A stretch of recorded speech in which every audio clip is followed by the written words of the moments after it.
Sir அதாவது ரஜினி அவர்கள் ஒரு அறிக்கை விட்டிருந்தாங்க. அதுக்கப்புறம் ஆதவ் அர்ஜுனா மன்னிப்பு தெரிவிச்சிருந்தாங்க. இது எப்படி பார்க்கப்படுச்சு அப்படின்னா, ரஜினி அவர்கள் பெருசா அறிக்கையெல்லாம் விடுற பெர்சன் கிடையாது. அரசியல் பத்தி கேட்டா கூட இல்ல வேணாம் அப்படின்னு சொல்லிட்டு நகர்ந்து போகக்கூடியவர் தான். அவரே அறிக்கை விட்டிருக்காருன்னா, அது எந்த அளவுக்கு போய் தாக்கத்தை ஏற்படுத்தியிருக்கு அப்படிங்கிற ஒரு பார்வை இருக்கு. அத பத்தி நீங்க என்ன சார் இது ரஜினி தாக்கத்தை ஏற்படுத்திச்சா அப்படிங்கிறத விட ரஜினி ரசிகர்கள்ட்ட பெரிய தாக்கத்தை ஏற்படுத்தியிருக்கு. இந்த ஆட்சி மீண்டும் வந்தால் கடவுளால் கூட தமிழ்நாட்டு மக்களை காப்பாற்ற முடியாது அப்படின்னு சொன்னார்ல, அன்னைக்கு அப்படியே எல்லாமே ரிவர்ஸ் ஆச்சு. ரஜினியோட ஸ்டேட்மெண்ட்டுக்கு அவ்வளோ ஒரு பவர் இருந்துச்சு. ஆட்சி மாற்றமே நடந்துச்சு. 40 நாள்ல எலெக்ஷன் வரப்போகுது, 50வது நாள் வந்து ரிசல்ட் வரப்போகுது. அப்படி இருக்கிற சூழ்நிலையில் இப்படி ஒரு ஸ்டேட்மெண்ட்டு இது தாவேகாவினருக்கு மிகப்பெரிய பின்னடைவா இருக்கும். ஒரு ரஜினியோடைய ரசிகன் கூட விஜயோடைய கட்சிக்கு ஓட்டு போட மாட்டாங்க. இந்த பிரச்சனை இதோட முடிஞ்சிருச்சுன்னு நிறைய பேர் நினைக்கிறாங்க. ஆதவ் அர்ஜுனா வந்து மன்னிப்பு கேட்டாரு, அதனால இந்த பிரச்சனை அப்படியே முடிஞ்சிருச்சுன்னு நினைக்கிறாங்க. அதெல்லாம் கிடையாது. அது நம்ம தமிழ்நாட்டு சிஎம் வந்து முட்டாள் முதலமைச்சர் அப்படிங்கிறாரு. இதெல்லாம் எப்படி பேசுறாரு? யார் இவருக்கு தைரியத்தை கொடுத்து பேச சொன்னது? ஆதவ் அர்ஜுனாக்கெல்லாம் எனக்கு தெரிஞ்சு புத்தி பிறந்துருச்சுன்னு நினைக்கிறேன். என்னென்னமோ பேசிட்டு இருக்காரு. யார் இவரு? அதாவது ஒரு மாமனார் காசுல மஞ்சள் குளிச்சிட்டு இருக்காரு. இவருக்கு என்ன தனி அடையாளம் இருக்கு? ஆதவ் அர்ஜுனா எல்லாருக்கும் தெரியுமா? எப்படி தொட்டப்பட்டா ரொட்டு மேல முட்டை போறட்டா, நீ தொட்டுக்கொள்ள சிக்கன் தரட்டா. இந்த பாடலை பாடிக்கொண்டிருப்பவர் உங்கள் இளைய தளபதி விஜய்ன்னு போட்டீங்கல்ல. இப்ப நீங்க இளைய தளபதியில இருந்து எப்படி தளபதி ஆனீங்க? 69 படம் நடிச்சிருக்கீங்க. இல்ல சார், வயசு அதிகமாயிடுச்சு. அது வயசு அதிகமான தளபதியா? அப்ப நாளைக்கு வந்து 79 வயசு ஆச்சுன்னா கிளபதியா? எனக்கு புரியல. இல்ல நிஜமாதான் கேட்கிறேன்.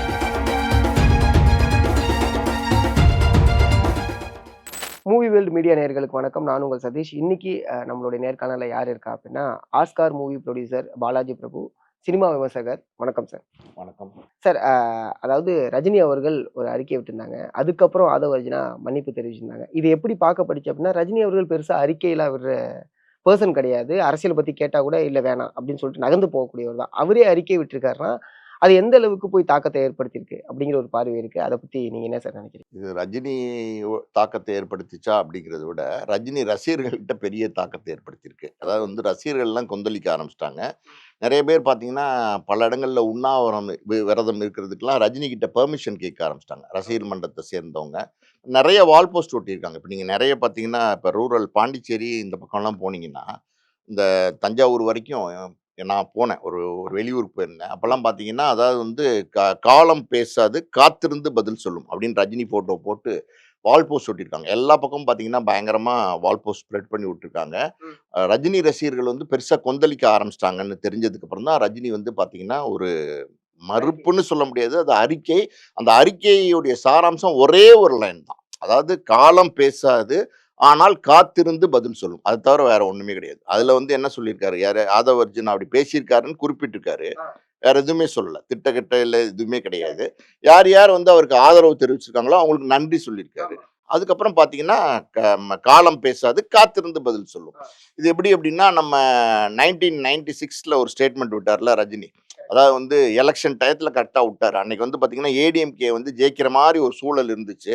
ஆனால் ரஜினி பார்த்தீங்கன்னா கரெக்டாக மேடை ஏறி இந்த ஆட்சி மீண்டும் வந்தால் கடவுளால் கூட தமிழ்நாட்டு மக்களை காப்பாற்ற முடியாது அப்படின்னு சொன்னார்ல, அன்னைக்கு அப்படியே எல்லாமே ரிவர்ஸ் ஆச்சு. ரஜினியோட ஸ்டேட்மெண்ட்டுக்கு அவ்வளோ ஒரு பவர் இருந்துச்சு. ஆட்சி மாற்றமே நடந்துச்சு. அதான் உண்மை. அன்னைக்கு 96லாம் பார்த்தீங்கன்னா ரஜினி அரசியலுக்கு வந்திருந்தாருன்னா ரஜினி இன்னைக்கு வரைக்கும் சீஃப் மினிஸ்டரா இருந்திருப்பாரு. அந்த மாதிரி ஒரு பெரிய பவர்ஃபுல்லான ஒரு ஆர்டிஸ்டா, பெரிய ரசிகர்கள் கூட்டம் உள்ள ஒரு ஆர்டிஸ்டா ரஜினி இருந்தாரு. ரஜினியோட கேரக்டருக்கு வந்து அரசியல் செட் ஆகல. ரஜினி நிறைய நேரங்கள்ல அரசியலுக்கு வரணும்னு ஆசைப்பட்டாரு. ஆனா அது சரியா வராது அப்படின்னு தெரிஞ்சுக்கிட்டு ரஜினி வந்து ஒதுங்கிட்டாரு. இன்னொரு காரணம் என்ன அப்படின்னா, ஒரு ஜெயலலிதா கலைஞர் 2 பேருமே இறந்ததுக்கு அப்புறம் ரஜினி வந்து அரசியலுக்கு வரலான்னு எண்ணம் மறுபடியும் ரஜினிக்கு இருந்துச்சு. 96ல இருந்துச்சு. ஆனா வரல. அது காரணம் வந்து பார்த்துக்கலாம் அப்படிங்கிற ஒரு எண்ணம் தான். அன்னைக்கு அதாவது சிம்மாசனமே ரஜினி காலடியில கீழே உளுந்து கிடந்துச்சு. ஆனா ரஜினி அதை கண்டுக்கவே இல்லை, ஆசைப்படலை. அதாவது ரஜினி வந்து எப்பவுமே பார்த்தீங்கன்னா என்ன வந்து நடக்குமோ அதை மட்டும்தான் பார்ப்பாரு. ஸோ ஆசைப்படுறதுங்கிறதுனால நம்மளுடைய ஆசைக்காண்டி மற்றவங்கள பலி கொடுத்துடக்கூடாது அப்படின்னு நினைச்சார். நம்மளுடைய ரசிகர்களை தொண்டர்களா மாற்றி அவங்கள பலி கொடுத்துடக்கூடாதுன்னு ரஜினி நினைச்சாரு. அதாவது ரஜினியை பொறுத்த வரைக்கும் பார்த்தீங்கன்னா, ஜெயலலிதா, கலைஞர் 2 பேரும் இறந்ததுக்கு அப்புறம் அரசியலுக்கு வரலான்னு மறுபடியும் நெனைச்சாரு. மறுபடியும் சொன்னார், கட்சி தொடங்குறோம், ஆரம்பிக்க போறோம்னு மீட்டிங் எல்லாம் போட்டாரு. அந்த நேரத்துல பார்த்தீங்கன்னா, அவர் வந்து ஒரு பிஜேபியோட ஏ டீம் அப்படின்ற ஒரு பேச்செல்லாம் இருந்துச்சு. அது உண்மையும் கூட. அது எப்படின்னா, ரஜினியே ஒரு ஸ்டேட்மெண்ட் குடுத்திருக்காரு. திருவள்ளுவருக்கு காவி பூச பார்த்தாங்க. எனக்கும் காவி பூச பார்த்தாங்க. திருவள்ளுவரும் எஸ்கேப் ஆயிட்டாரு. நானும் எஸ்கேப் ஆயிட்டேன் அப்படின்னு வந்து ரஜினி சொன்னாரு. ரஜினி வந்து பயந்தாங்கோலி அப்படிங்கிற மாரி வந்து ஆதவ அர்ஜுனா சொல்லியிருக்காரு. அதான் உண்மை. அவர் என்ன பேசியிருக்காருன்னா, ரஜினி பயந்தாங்கோலி. இதுதான் டிஎம்கே மிரட்டுனாங்க. அது பயந்துகிட்டு வராம விட்டாரு அப்படின்ற மாரி தான் அவர் பேசியிருக்காரு. எங்க தலைவர் அப்படி கிடையாது அப்படின்னு சொல்லியிருக்காரு. ஆனா என்னன்னா, இந்த ஸ்டேட்மெண்ட் நான் சொன்னேன்ல, திருவள்ளுவருக்கும் காவி பூச பார்த்தாங்க. எனக்கும் காவி பூச பார்த்தாங்க. ஆனா நான் எஸ்கேப் ஆயிட்டோம். 2 பேருமே எஸ்கேப் ஆயிட்டோம் அப்படின்னு சொன்னார்ல. அது எப்ப சொன்னாரு? மோடி கவர்ன்மெண்ட் இருக்கும்போது தான் சொன்னாரு. இந்த வார்த்தைய குடுத்தாரு. ஸ்டேட்மெண்ட்ட விட்டாரு.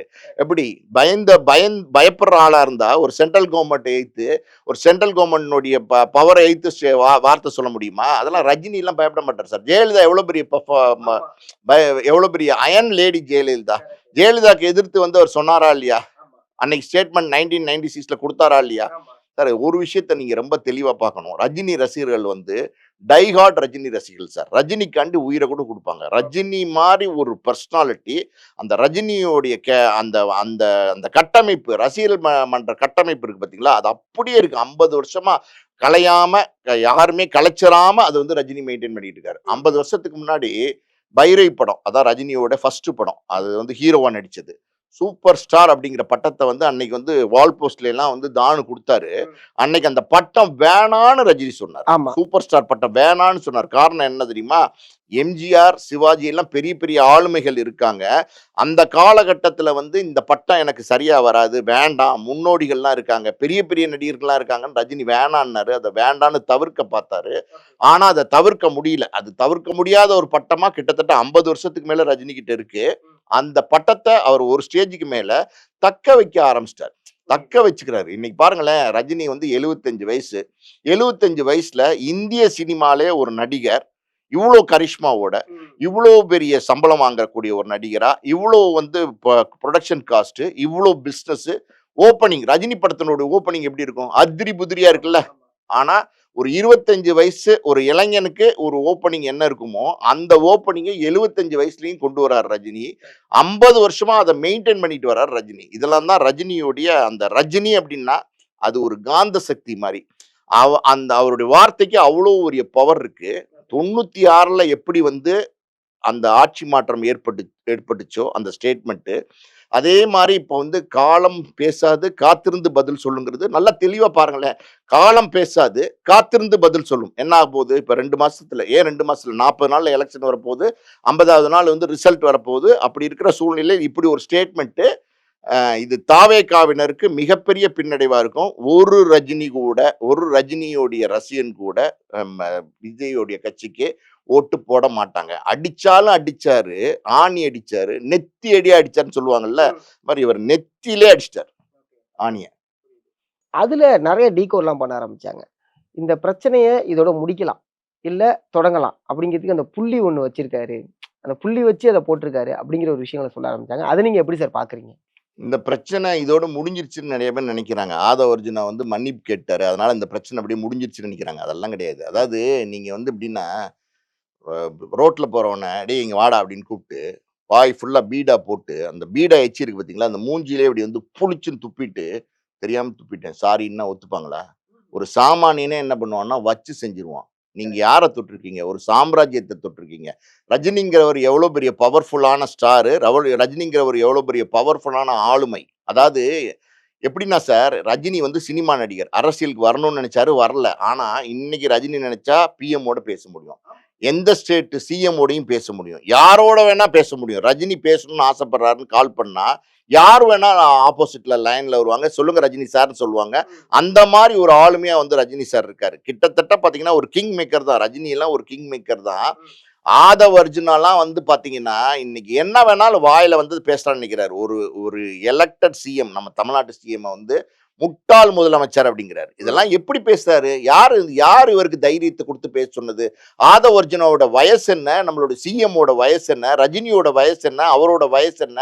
ஒரு கத்துக்குட்டி, ஒரு பச்சா, ஒரு ஒண்ணுமே இல்ல. அதுக்கு மேல சொல்றதுக்கே வார்த்தையே கிடையாது. அப்படிப்பட்ட ஒருத்தரு, அதாவது தலகால் புரியாம ஆடுறதுன்னு சொல்லுவாங்க. நீங்க வந்து எப்படின்னா, பூனை பால் குடிக்கும். அந்த பால்ல வந்து நீங்க சாராயத்த கலந்து குடுத்துட்டீங்கன்னு வச்சுக்கங்க, அது என்ன பண்ணும்னு உங்களுக்கும் தெரியாது, எனக்கும் தெரியாது. அப்படியே டப்பு டப்பு டப்புன்னு ஓடும். கிச்சன்ல இருக்கிற பாத்திரத்த எல்லாத்தையும் தட்டி விடும். விட்டத்துல ஓடும், அங்க ஓடும், மேல போடும், கீழ ஓடும். அங்கருந்து இங்க ஜம்ப் பண்ணும், இங்கருந்து அங்க ஜம்ப் பண்ணும். ஒண்ணுமே தெரியாது அதுக்கு. புத்தி பெரண்டுரும். அந்த மாரி வந்து ஆதவ அர்ஜுனாக்குலாம் எனக்கு தெரிஞ்சு புத்தி பெரண்டுருச்சுன்னு நெனைக்கிறேன். என்னென்னமோ பேசிட்டு இருக்காரு. யார் இவரு? அதாவது ஒரு மாமனார் காசுல மஞ்ச குடிச்சிட்டு இருக்காரு. இவருக்கு என்ன தனி அடையாளம் இருக்கு? ஆதவ அர்ஜுனானா எல்லாருக்கும் தெரியுமா? அதாவது அவர் ஏற்கனவே டிஎம்கேல இருந்தாரு. அப்புறம் விடுதலை சிறுத்தையில இருந்தாரு. இப்ப போய் தாவேக்கால போய் அங்கேயும் கலாட்டா பண்ணிட்டு இருக்காரு. அங்க வந்து எல்லா நீங்க பாருங்களேன், அவர் பேசுற பேச்செல்லாம் பாருங்க. எல்லாமே வந்து அந்த கட்சிக்கு வந்து மைனஸாவே பேசுறாரு. பின்னடைவா தான் பேசிட்டு இருக்காரு. விஜயே பாத்தீங்கன்னா முதலமைச்சர் ஸ்டாலின் அங்கிள் அப்படின்னு பேசினாரு. அவருக்கே வந்து கூறு கிடையாது. அதான் வந்து ஒரு ஒரு ஸ்டேட்னுடைய சீஃப் மினிஸ்டர் அவரை அட்டஸ்ட் பண்ணும்போது நீங்க எத்தனை வயசு இளையவரா இருக்கிறீங்க, நீங்க போய் ஸ்டாலின் அங்கிள் அப்படின்னு நக்கல் பண்ணி ஒரு மேடையில பேசுறீங்களே, இன்னைக்கு வந்து என்ன பேசுறீங்க? ஸ்டாலின் சார், சிஎம் சார் பேசுறீங்கல்ல, எப்படி எப்படி பேசுறீங்க? கத்து கொடுப்பாங்க உங்களுக்கு பேசுறதுக்கு. அதே மாதிரி பாத்தீங்கன்னா ஆதவ அர்ஜுனாலாம் ரஜினியை பேசுறதுக்கு எப்படி என்ன சொல்றதுன்னே தெரியல. அதான் சொல்றேன்ல, கால கொடுமைன்னு சொல்லுவாங்கல்ல. ஆதவ அர்ஜுனாலாம் யாரு, எங்க இருந்து வந்தாரு, யாருக்காவது ஆதவ அர்ஜுனா தெரியுமா? அதாவது ரஜினி எப்படின்னா தமிழ்நாட்டுல மட்டும் இல்ல, இந்தியால மட்டும் இல்ல, உலக அளவுல வந்து ரஜினியை தெரியும். கண்டிப்பா, தெரியுமா தெரியாதா? கண்டிப்பா. அப்படி ஒரு பர்சனாலிட்டிய நீங்க போற போக்குல வந்து பாத்தீங்கன்னா, அப்படி அப்படி பேசிட்டு போனீங்கன்னா உங்களுக்கு சும்மா விட்டுருவாங்களா? அதெல்லாம் சும்மா விடவே மாட்டாங்க. இது முடிவல்ல ஆரம்பம். அதாவது வந்து இது முடிவல்ல. ரஜினி வந்து ஃபுல் ஸ்டாப் வச்சிருக்காருல்ல, அது முடிவல்ல. அதுதான் தொடக்க புள்ளி.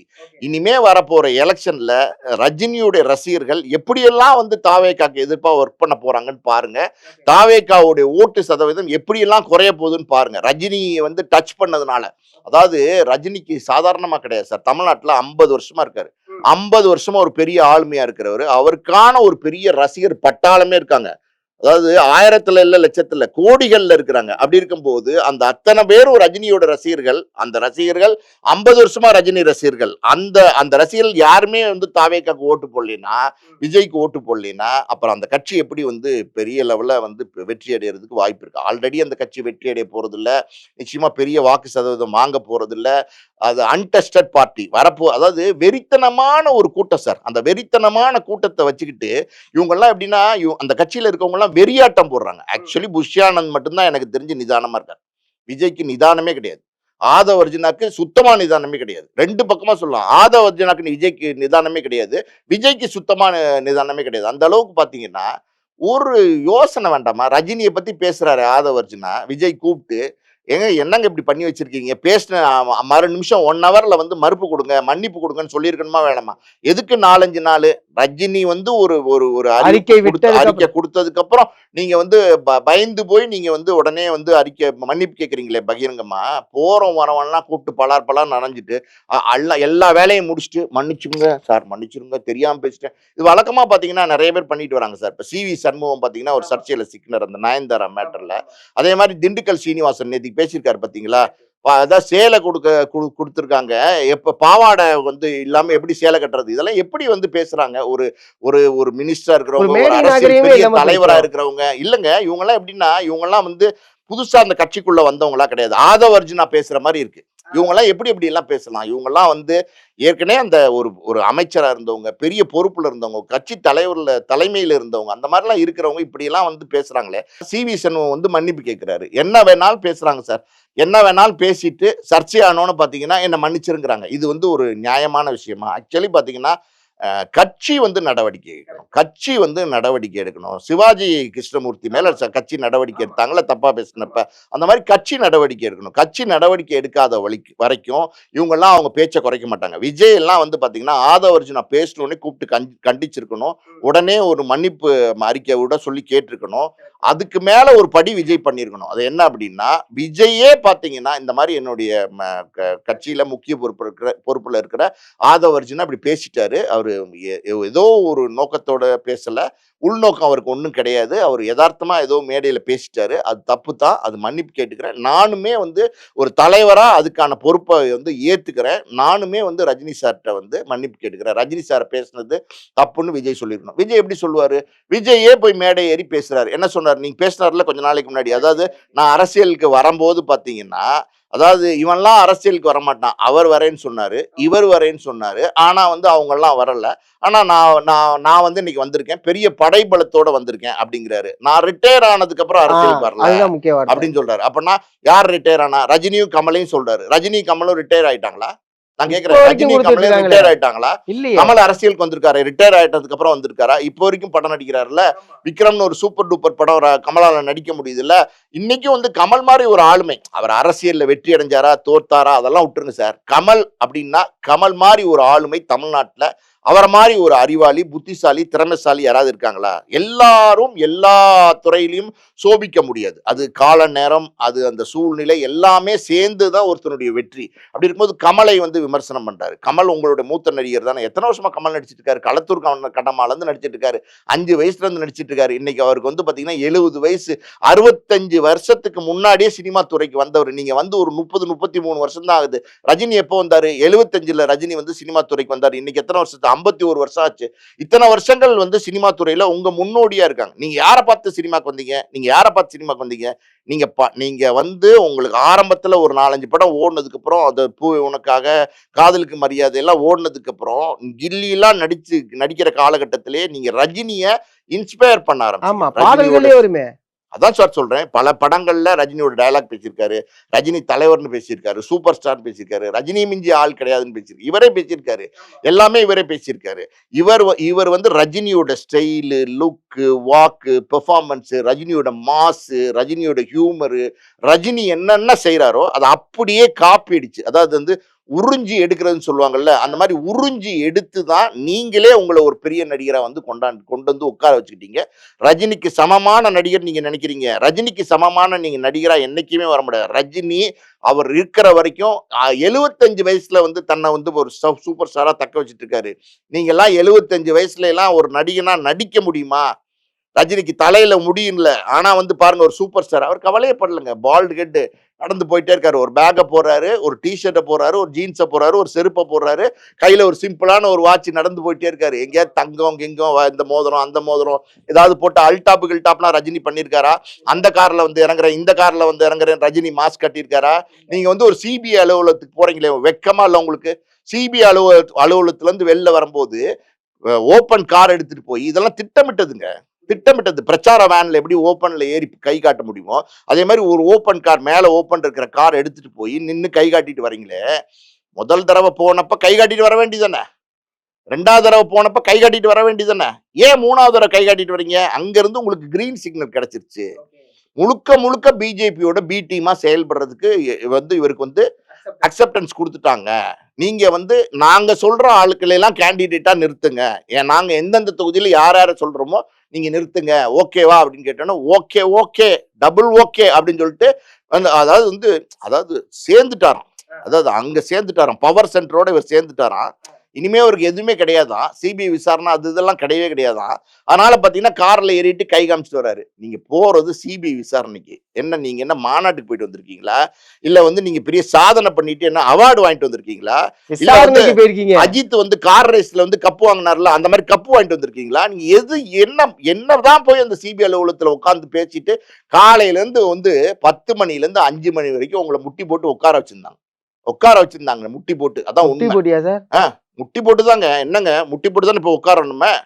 அதே மாதிரி முட்டி போட்டு உட்கார வச்சிருந்தாங்க. உட்காந்து கையை கட்டிட்டு சைலண்டா இருந்துட்டு அவங்க சொல்றதெல்லாம் கேட்டுட்டு ஓகே சார், சரி சார், பண்ணிடலாம் சார் அப்படின்னா ஏடிஎம்கே என்டிஏ கூட்டணிக்குள்ள எப்படியாவது கொண்டு வரணும்னு ட்ரை பண்ணாங்க. என்டிஏ கூட்டணிக்குள்ள வந்து எப்படி எடப்பாடி பார்த்தாரு. ஆஹா இவங்க நம்ம சீட்டுக்கே வேணா வச்சிருவாங்க போலயே அப்படின்னு சொல்லிட்டு ஒரேடியா கட் பண்ணி விட்டாரு. அதுக்கப்புறம் பாத்தீங்கன்னா தனியா ஒரு பேச்சுவார்த்தை நடத்தி நீங்க தனியா நில்லுங்க, நாங்க உங்களுக்கு பேக்கப் பண்றோம், நாங்க சப்போர்ட் பண்றோம். இதெல்லாமே ஒரு அஜெண்டா ஆஃப்டர் தான். எலெக்ஷன் கூட்டணி வைக்கிற மாதிரியா? இந்த ஆந்திர பிரதேஷ்ல நடந்துச்சுல. இது பிஃபோர் எலெக்ஷன் கூட்டணி. அதெல்லாம் வந்து நீ தனியா நில்லுங்க, நாங்க பாத்துக்கிறோம். நிறைய அஜெண்டா இருக்கு. பிஜேபிக்கு என்ன அஜெண்டானா எடப்பாடி இந்த வாட்டி வரக்கூடாது. ஏடிஎம்கே வந்து ஒண்ணும் இல்லாம சின்ன பண்ணமா ஆக்கணும். அதான் பிஜேபிக்கு இந்த பிஜேபியோட அஜெண்டா அஜெண்டா. எந்த பிரயோஜனமே கிடையாது. அதெல்லாம் நீங்க பிரயோஜனம் இல்லைன்னு சொல்றீங்க. என்ன பிரயோஜனம் இருக்குன்னு அவங்களுக்கு தெரியும்ல. இது எலெக்ஷன் நேரம்ல. கரெக்டா அஜெண்டா அதெல்லாம் அதுல வந்து அவங்க பாத்தீங்கன்னா இவரை தனியா நிக்க சொல்லியிருக்காங்க. கிரீன் சிக்னல் காமிச்சிட்டாங்க. போயிட்டு வாங்க தம்பி அப்படின்னு சொல்லிட்டாங்க. உடனே ஒரு உற்சாக மிகுதியில வந்து பாத்தீங்கன்னா ஓப்பன் கார்ல ஏறி கை காட்டிட்டு வராரு. அங்க இருக்கிறவங்களுக்கு எல்லாம் வந்து எப்படின்னா அதாவது ஒரு ஹாஃப் பிரியாணி, லெக் பீஸ், முட்டை. எல்லா பிரியாணியும் லெக் பீஸ் இருக்கணும். அங்க. இங்கேயும் அதான் நடக்குது. அங்கேயே வேணா, இங்கேயும் அதான் நடக்குது. லெக் பீஸ், முட்டை, ஹாஃப் பிரியாணி, ஒரு குவார்டர். அங்கேயும் ஒரு வாட்டர் பாக்கெட். என்ன வாட்டர் பாக்கெட் இப்ப கிடையாது. என்ன ஒரு சார் 1/4 லிட்டர் வாட்டர் தமிழ்நாட்டுல பாட்டில். தான் அதை கேள்விப்பட்டிருக்கோம். டெல்லி வரைக்கும் அதேதானா? டெல்லி வரைக்கும் கொண்டு போயிட்டாரு நம்ம கலாச்சாரத்த. அது சரி. அதனால இதெல்லாம் வாங்கிக்கிட்டு கையில வாங்கிட்டு, அங்க இருக்கிற ஹிந்திக்காரவங்க, நார்த் இந்தியன்ஸ் சொல்லணும் ட்ரெய்னிங் இவருக்கு. அவர் ஓப்பன் கார்ல அப்படி சிபிஐ அலுவலனாலே அவங்களுக்கு என்னன்னு தெரியாது. அங்க இருக்கிறவங்க பாவம். லோ லோ கிளாஸ் ஒர்க்கர்ஸ் அவங்கள கூட்டு வந்து, நீங்க வந்து பார்த்தீங்கன்னா, வெளில வந்தோனே தளபதி, தளபதி, தளபதி, தளபதின்னு கத்தணும் அப்படின்னோன, அவங்களுக்கு என்னன்னே தெரியல. வாட் இஸ் தளபதின்னு கேட்டிருக்காய்ங்க. தளபதி கியா? அப்படின்னு கேட்டிருக்காய்ங்க. யூ ஷவுட் தளபதி, தளபதி அப்படின்னு சொல்லியிருக்காங்க. அவங்க அத வந்து வேத மந்திரம் மாரி கேட்டுக்கிட்டு, தளபதி, தளபதின்னு கத்தியிருக்காங்க. எங்க மாஸ் காமிச்சாலும் சரி, இங்க மாஸ் காமிக்க முடியாது. நீங்க எல்லாரையும் முதுக சுரண்டுறீங்க. இப்ப வந்து சமீபத்தில தொட்டிருக்கிறது யாருன்னா, ராட்சசம். ராட்சச ஒரு எப்படி சொல்றது? ஒரு காட்டு சிங்கம். அப்படிப்பட்ட ஆள தொட்டிருக்கீங்க. முரட்டு காள. அவரு என்ன பாடியிருக்காரு தெரியுமா? எத்தன வருஷத்துக்கு முன்னாடி? 40 வருஷத்துக்கு முன்னாடி பாடியிருக்காரு. பொதுவாக என் மனசு தங்கம், ஒரு போட்டின்னு வந்துவிட்டா சிங்கம். சொல்லியிருக்காருல்ல. பொதுவாக என் மனசு தங்கம், ஒரு போட்டின்னு வந்துவிட்டா சிங்கம். நிஜமாவே சிங்கம் தான். கண்டிப்பா, கண்டிப்பா. உண்மையாலுமே தங்கம் தான். போட்டின்னு வந்துட்டா சிங்கம் தான். உண்மதான். ஏன்னா நெறைய பேர் சொன்னது என்னன்னா, ஆதவ அர்ஜுனாவுக்கு வரலாறு தெரியல. ஆதவ ரஞ்சாக்கு வரலாறு மட்டும் இல்லங்க. அது அவருக்கு ஒண்ணுமே தெரியாதுங்க. ஏதாவது அடிப்படை புரிதல் இருந்தா அதெல்லாம் செஞ்சிருப்பாராங்க. ஒண்ணுமே தெரியாது ஆதவ அர்ஜுனாக்கு. ஆதவ அர்ஜுனா பொறுத்தவரைக்கும் எப்படின்னா, துள்றார். சொல்லுவாங்கல்ல, "துள்ளாதப்பா, ரொம்ப துள்ளாதப்பா, ரொம்ப மேடை கிடைச்சிருச்சு, ஆடாதப்பா" மைக்கு அப்படின்னு சொல்லுவாங்கல்ல. கிடைச்சிருச்சு. சந்திரசேகரே ஒரு படத்துல பாடியிருக்காரு. எந்த படத்துல பாடியிருக்காருன்னா, ம் ஆ செந்தூர பாண்டி. செந்தூர படத்து பாண்டி படத்துல பார்த்தீங்கன்னா, சந்திரசேகர் வந்து ஒரு ரிக்ஷாக்காரனா வருவாரு. அவர் பாடியிருப்பாரு. "ஆடாதடா ஆடாதடா மனிதா, ரொம்ப ஆட்டம் போட்டா அடங்கிடு மனிதா." அவரே பாடியிருக்காரு. அவரே எல்லாம் பாடியிருக்காரு. "நீதிக்கு தண்டனை" அப்படின்னு ஒரு படம் எடுத்திருக்காரு. ஆனா, அவருக்கு நீதினாலே என்னன்னு தெரியாது. எல்லாத்தையும் தாண்டி இந்த ஓட்டு நிக்காதுன்னு தெரிஞ்சு போச்சு. ஓட்டு நிக்காதுல்ல. நிக்கவே நிக்காது. புரியுது சார். ம். பார்ப்போம். தொடர்ச்சியா என்னென்ன விஷயங்கள் நடக்குது? இந்த மன்னிப்ப ஏத்துக்கிறாங்களா? ஏத்துக்கலையா? அப்படிங்கிறது மன்னிப்ப ஏத்துக்கவே மாட்டாங்க சார். நான் மறுபடியும் சொல்றேன். மன்னிப்ப ஏத்துக்கவே மாட்டாங்க. ஏன் மன்னிப்ப ஏத்துக்க மாட்டாங்கன்னா, யாரோ ஒருத்தர் இப்ப பேசினாரு அப்படிங்கிறத மட்டும் அவங்க பார்க்க மாட்டாங்க. இதுக்கு முன்னாடி வந்து சூப்பர் ஸ்டார் பட்டத்துக்கு போட்டி போட்டீங்களா? போட்டி போடலையா நீங்க? போட்டி போட்டீங்கல்ல. சூப்பர் ஸ்டார் எங்க? நீங்க எங்க? நீங்க நீங்க வந்து சூப்பர் ஸ்டார் பட்டத்துக்கு போட்டி போட்டீங்க. உங்களுக்கு எல்லாத்துக்கும் ஆசைங்க. இளைய தளபதி எப்படி? "தொட்டபெட்டா ரோட்டு மேல முட்டை போரட்டா, நீ தொட்டுக்கொள்ள சிக்கன் தரட்டா" அப்படின்னா, இந்த பாடலை பாடிக்கொண்டிருப்பவர் உங்கள் இளைய தளபதி விஜய்ன்னு போட்டீங்கல்ல. இப்ப நீங்க இளைய தளபதியிலருந்து எப்படி எப்படி தளபதி ஆனீங்க? 69 படம் நடிச்சிருக்கீங்க. இல்ல சார் வயசு அதிகமாயிடுச்சுங்கனால. அது வயசு அதிகமானா தளபதியா? அப்ப நாளைக்கு வந்து 79 வயசு ஆச்சுன்னா கெளபதியா? எனக்கு புரியல. இல்ல நிஜமா தான் கேட்கிறேன். இல்ல சார் இளைய ஆரம்பத்துல இளைய தளபதி, தளபதி, இப்ப தளபதி. வயசாச்சுன்னா தளபதி, நாளைக்கு 79 வயசானா கெளபதி. அப்படி அப்படி வரீங்களா நீங்க? ஆ, அதாவது வந்துங்க, எல்லாத்துக்கும் ஆசைப்பட்டீங்கன்னு வச்சுக்கங்க. ரஜினியோட போட்டி போடுறதுக்கு ஆசைப்பட்டீங்க. அது எல்லாருக்கும் தெரியும். சூப்பர் ஸ்டார் பட்டத்த தட்டி பறிக்க பார்த்தீங்க. அது யாராலயும் முடியாது. ரஜினி அவரு இருக்கிற இன்னைக்கு வரைக்கும் ரஜினி அவர் தான் சூப்பர் அவர் ஸ்டார். இருக்கிற வரைக்கும் இல்ல. அவர் காலத்துக்கு அப்புறமும் சூப்பர் ஸ்டார் யார்றா அப்படின்னா, தமிழ் சினிமால ரஜினி தான். எப்படி? எம்ஜிஆர் என்ன சொன்னாரு? அதாவது 3 எழுத்தில் என் மூச்சு இருக்கும். அது முடிந்த பின்னாலும் என் பேச்சு இருக்கும். இன்னைக்கு வரைக்கும் எம்ஜிஆர பத்தி நான் ஒரு விஷயம் சொல்றேன் கேளுங்க. குறைஞ்சது 1000 தடவ எம்ஜிஆரோட பேர உச்சரிக்கிறாங்க. எப்படி? அப்படின்னா, அதாவது வந்து இந்த சென்ட்ரல் ரயில்வே ஸ்டேஷன் பேர் வந்து எம்ஜிஆர் பேர் வச்சிருக்காங்க. ஆந்திராலருந்து கிளம்புற ட்ரெயினு, கேரளாலருந்து கிளம்புற ட்ரெயினு, ஒரிஸ்சாலருந்து எங்கேருந்து கிளம்புற ட்ரெயின் இந்தியாலருந்து கிளம்புனாலும் சென்ட்ரலுக்கு வந்து சேருது. எல்லா எல்லா மாநிலத்திலிருந்தும் சென்ட்ரலுக்கு ஆக்சஸ் இருக்கு, ட்ரெயின் இருக்கு. ஒவ்வொரு ஸ்டேஷன்லயும் கிளம்பும்போது பார்த்தீங்கன்னா, இங்கேருந்து இந்த ட்ரெயின் வந்து எம்ஜி ராமச்சந்திரன், புரட்சித் தலைவர் எம்ஜி ராமச்சந்திரன் சென்ட்ரல் நிலையத்துக்கு சென்றடையும்.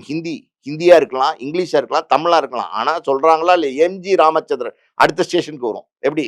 அது விசாகப்பட்டினத்துலேருந்து பார்த்தீங்கன்னா, ஹைட்ராபாட்டுக்கு வரும். விசாகப்பட்டினத்துல கிளம்பும்போது சொல்லுவாங்க. அடுத்தடுத்து நிக்கிற ஊர்லயும் சொல்லுவாங்க. ஹைட்ராபாட்லயும் சொல்லுவாங்க. விஜயவாடாலயும் சொல்லுவாங்க. அப்படியே சொல்லிக்கிட்டே இருப்பாங்க. இப்படி குறைஞ்சபட்சம் 1000 தடவ எம்ஜி ராமச்சந்திரனோட பேர சொல்றாங்க. 3 எழுத்தில் என் மூச்சு இருக்கும். அது முடிந்த பின்னாலும் என் பேச்சு இருக்கும். அப்படிங்கிற மாரி பார்த்தீங்கன்னா, சூப்பர் ஸ்டார் அப்படின்னா, இன்னைக்கு இல்ல, என்னைக்குமே அவர் தான் சூப்பர் ஸ்டார். Super sir. ரொம்ப நன்றி. உங்களுடைய நேர்காணல எங்களுக்கு குடுத்ததுக்கு ரொம்ப நன்றி சார். இன்னும் என்னென்ன விஷயங்கள் இருக்கு அப்படிங்கிறத தொடர்ந்து பார்ப்போம் சார். நன்றி சார். நன்றி.